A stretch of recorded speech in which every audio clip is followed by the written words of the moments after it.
cheza pale mchezaji Balengako Frank kutoka nchini Burundi huyo. Haya, toa pasi akimtafuta Kikunda Patrick. Kikunda anakwenda. Kikunda bado na mpira. Kikunda anapiga.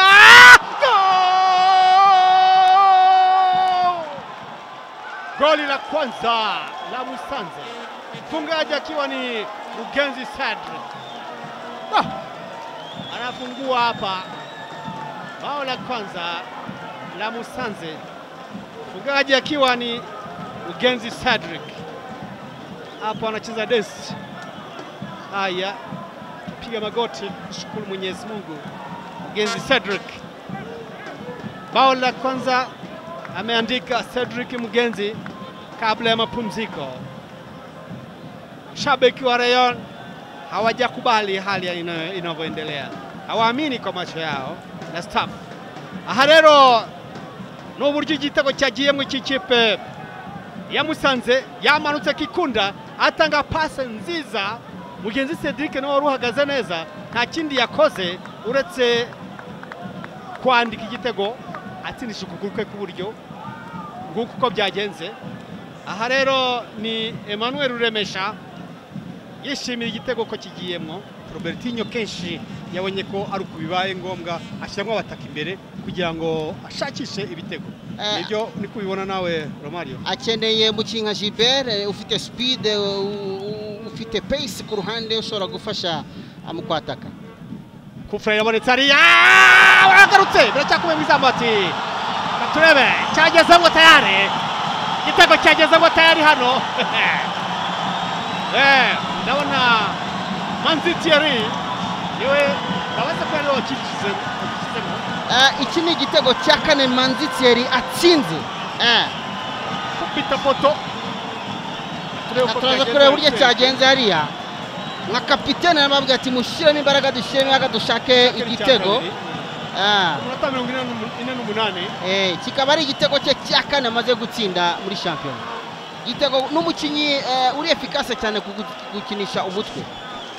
Urabona ko abafana bahise bahaguruka. Turebe byagenze. Nibyo.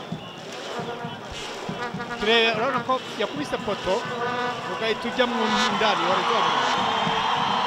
Nibarerekana uburyo byagenze. Tayari ndani. Nibyo. Igitego cyiza cyane. Savini akoze umunyezamu Shema Inosa. Bose ntabwo baruhutse, igice cya kabiri batangiye bataka. Turebe ragera hanze. Tanga utanze igihunga. Manzi tanga pasi yakome igitego. Igitego hano cha Salpongo. Michael Salpongo ntabwo kuko rero Mazimaka agenda celebra. Igitego cya kabiri cya Rayon Sport cyiza cyane ariko hano. Ni igitego cyiza cyane kuri Salpongo. Centre ikozwe n'umusore Manzi Thierry. Ahangahe ubwo karakana ko gakora celebration zikaze cyane.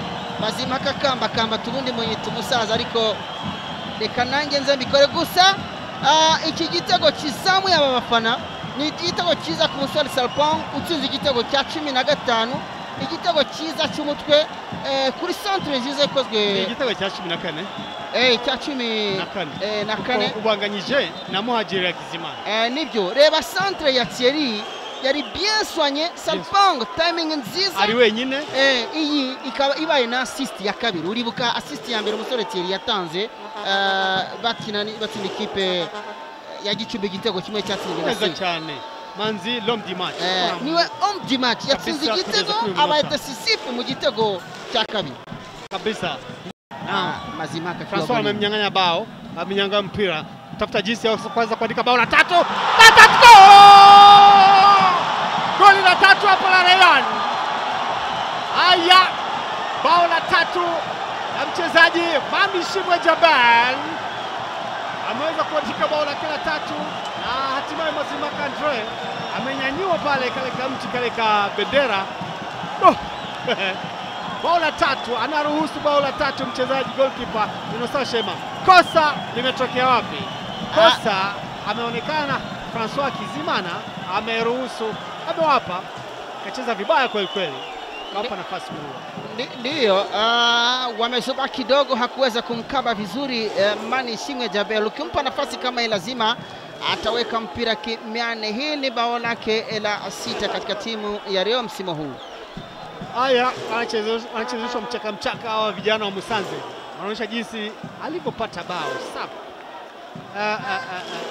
Ana mambo yalivyokuwa. Fisto akaenda chini kabisa. Fisto akawa chini kweli kweli.